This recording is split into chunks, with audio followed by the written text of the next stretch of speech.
નમસ્કાર મિત્રો, હું રાજેશ ભાસ્કર આપ સૌનું યુટ્યુબમાં આપણી આ ચેનલ પર સ્વાગત કરું છું.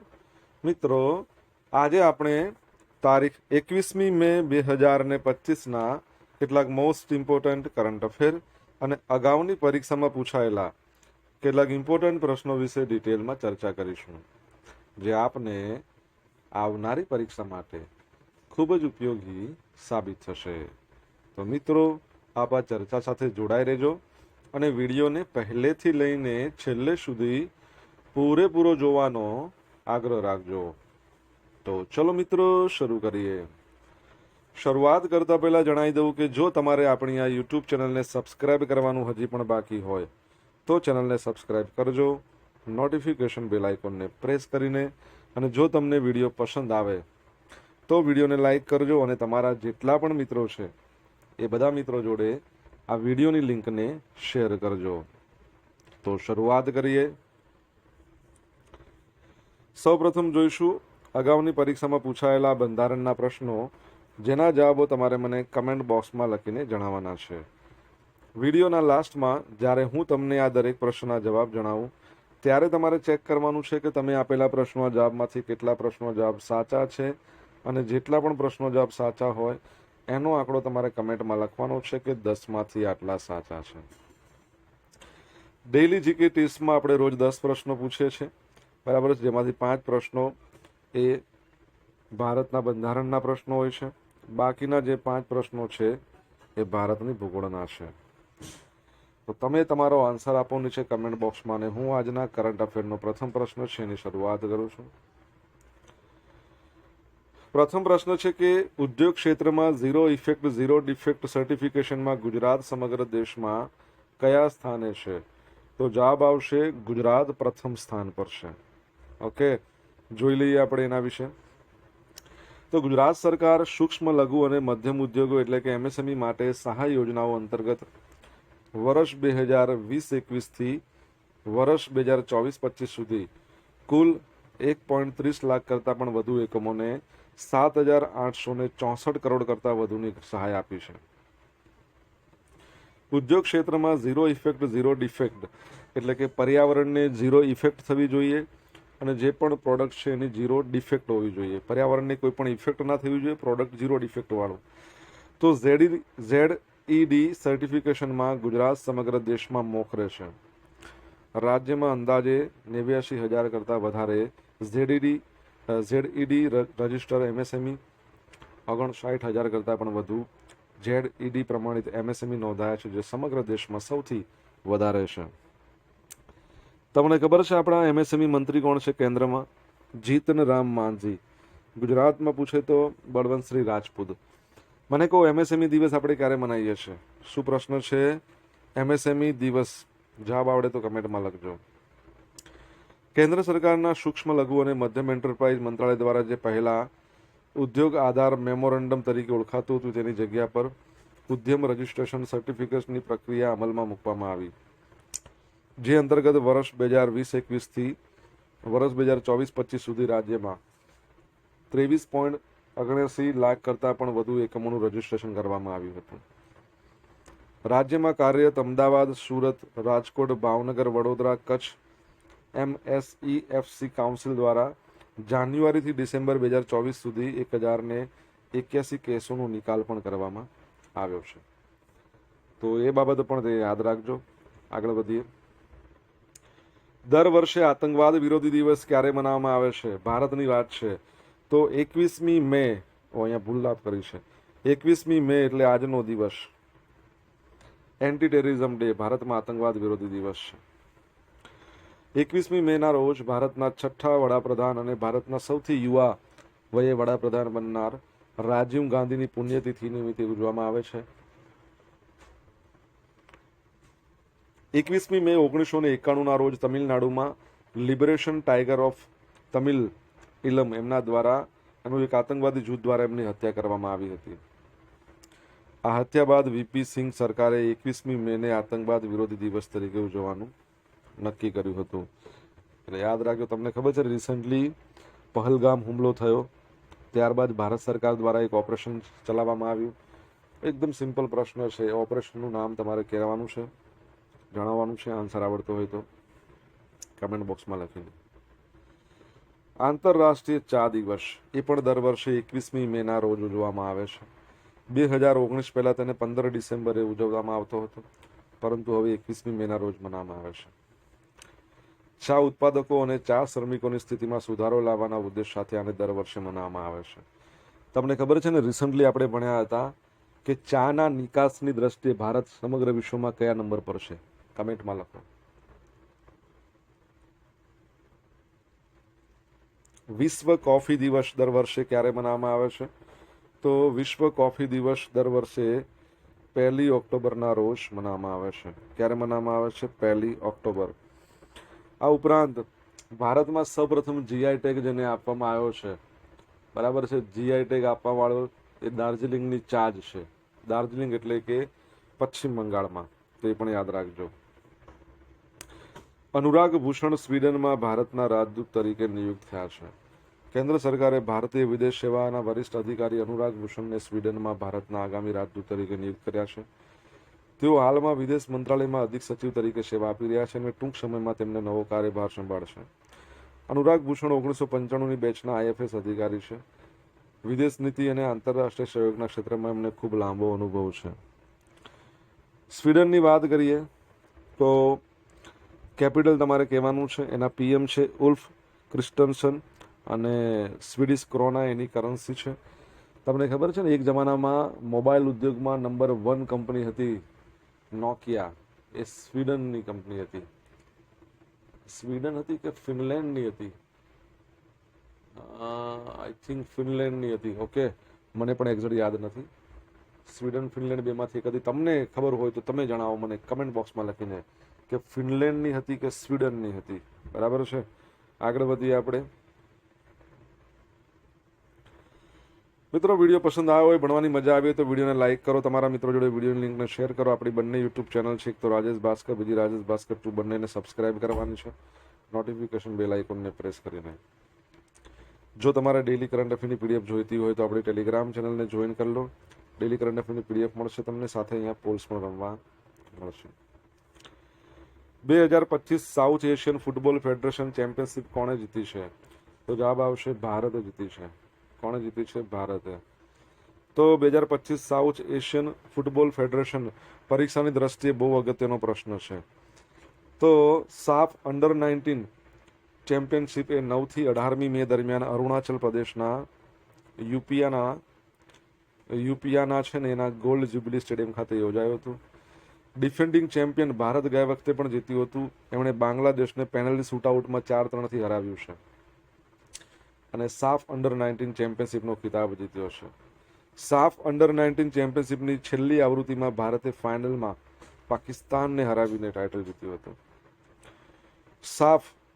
સાઉથ એશિયન ફૂટબોલ ફેડરેશન અંડર-19 ચેમ્પિયનશિપનું આયોજન કર્યું હતું આણે, જેનું આયોજન ઓલ ઇન્ડિયા ફેડરેશન અને અરુણાચલ પ્રદેશ ફૂટબોલ એસોસિએશન દ્વારા કરવામાં આવ્યું હતું. સાફની વાત કરીએ તો 1997માં 1997માં એની સ્થાપના થઈ. એના પ્રેસિડેન્ટ છે કાઝી સલાઉદ્દીન. અને તમારા માટે પ્રશ્ન, એનું હેડક્વાર્ટર ક્યાં આવ્યું છે? કમેન્ટ બોક્સમાં લખજો. પરીક્ષાની દ્રષ્ટિએ બહુ અગત્યનો પ્રશ્ન છે, ખાસ યાદ રાખજો, વેરી વેરી ઇમ્પોર્ટન્ટ.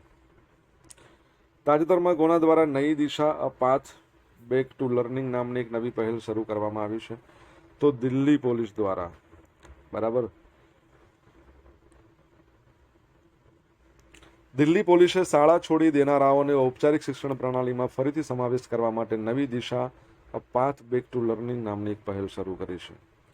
સક્રિય સમુદાય જોડાણ અને એનજીઓ અને શાળાઓ સાથે સહયોગ દ્વારા પોલીસ ડ્રોપઆઉટ દર ઘટાડવા માટે વંચિત બાળકો માટે શૈક્ષણિક સાતત્યને પ્રોત્સાહન આપવાનો હેતુ ધરાવે છે. આ પહેલમાં નીચેના મુદ્દાઓનો સમાવેશ કરવામાં આવ્યો છે: શાળા છોડી દેનારાઓનું ઔપચારિક શિક્ષણ પ્રણાલીમાં પુનઃ એકીકરણ, અસરગ્રસ્ત બાળકોને ઓળખવા, સહાય કરવા, પોલીસ કર્મચારીઓ દ્વારા ઘરે ઘરે જઈને સંપર્ક, સર્વાંગી સહાય પૂરી પાડવા એનજીઓ, શાળાઓ, સામાજિક કાર્યકરો સાથે સહયોગ, ભાવનાત્મક પરામર્શ, શૈક્ષણિક સહાય, પ્રવેશ સુવિધા પર ધ્યાન કેન્દ્રિત કરશે. બરાબર છે. દિલ્હીના પોલીસ કમિશનર કોણ છે? તમને આન્સર આવડતો હોય તો તમે કમેન્ટ બોક્સમાં લખીને જણાવી શકો છો. દિલ્હીના પોલીસ કમિશનર, બરાબર છે.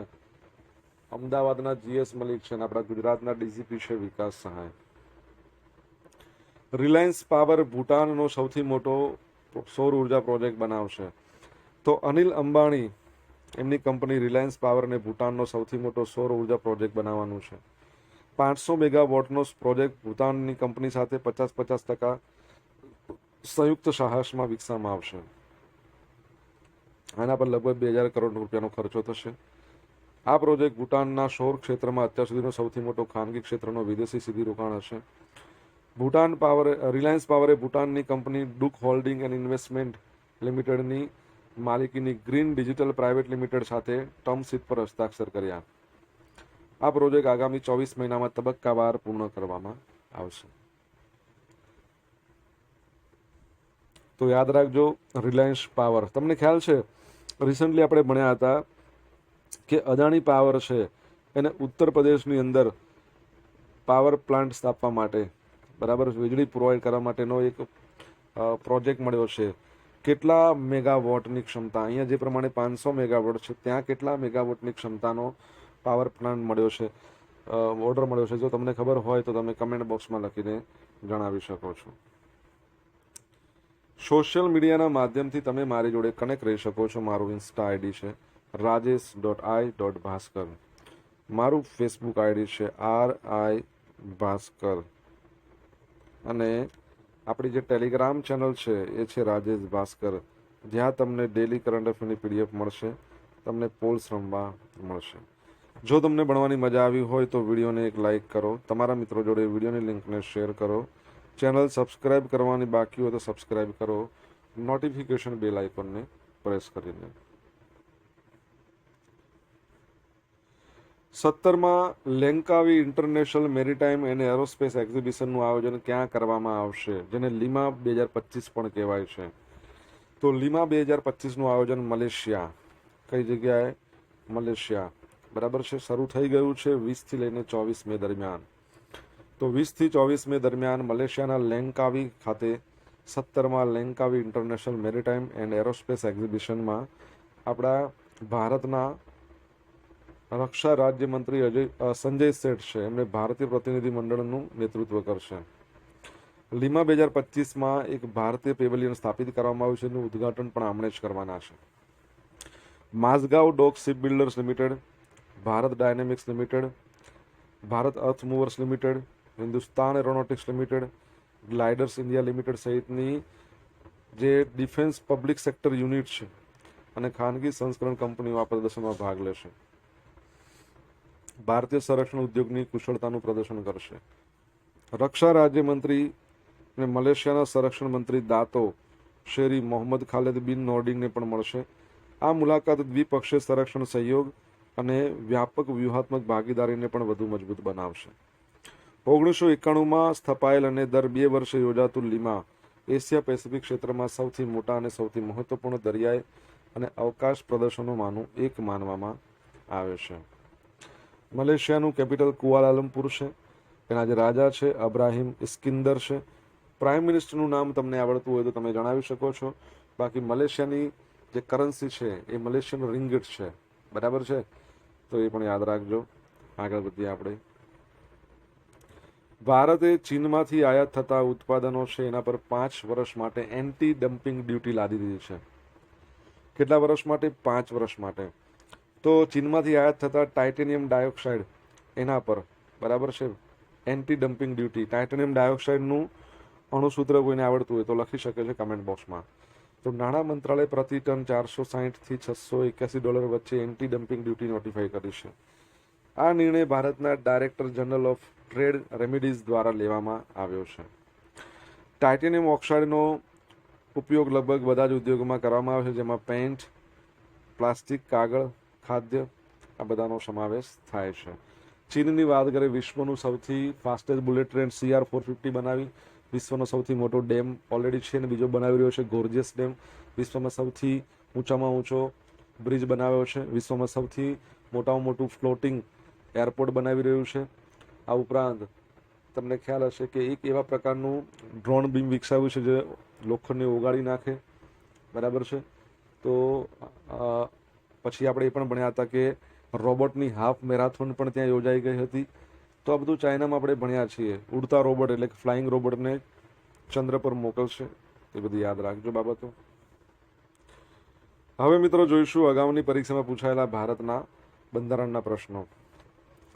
પહેલો પ્રશ્ન, કેન્દ્રીય સતર્કતા આયોગમાં મુખ્ય સતર્કતા આયુક્ત, અન્ય સતર્કતા આયોગની નિમણૂક નિયત કરાયેલ સમિતિની ભલામણના આધારે કોના દ્વારા અપાય છે?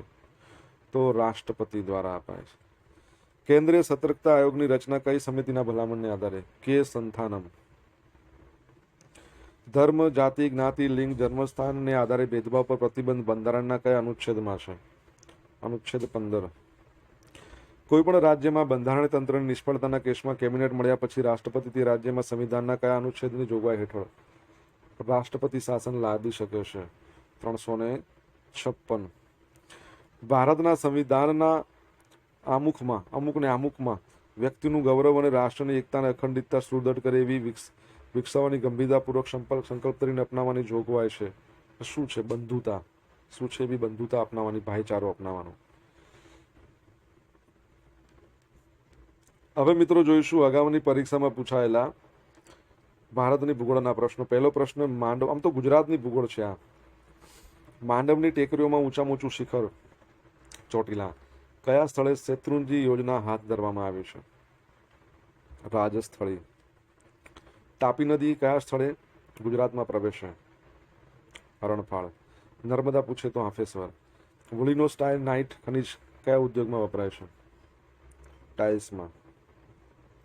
ગુજરાતનું કયું સ્થળ મુખ્યત્વે હકીકના ઘરણા માટે જાણીતું છે? ખંભાત. કાચો માલ મળે રાજપીપળાના ડુંગરો, નર્મદા જિલ્લો. હવે મિત્રો ગઈકાલે પૂછેલા પ્રશ્નોના જવાબ જોઈ લઈએ.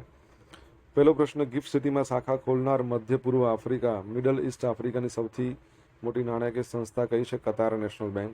ચેન્નઈના 19 વર્ષીય શ્રીહરિ એલાર ભારતના કેટલામાં ચેસના ગ્રાન્ડ માસ્ટર બન્યા?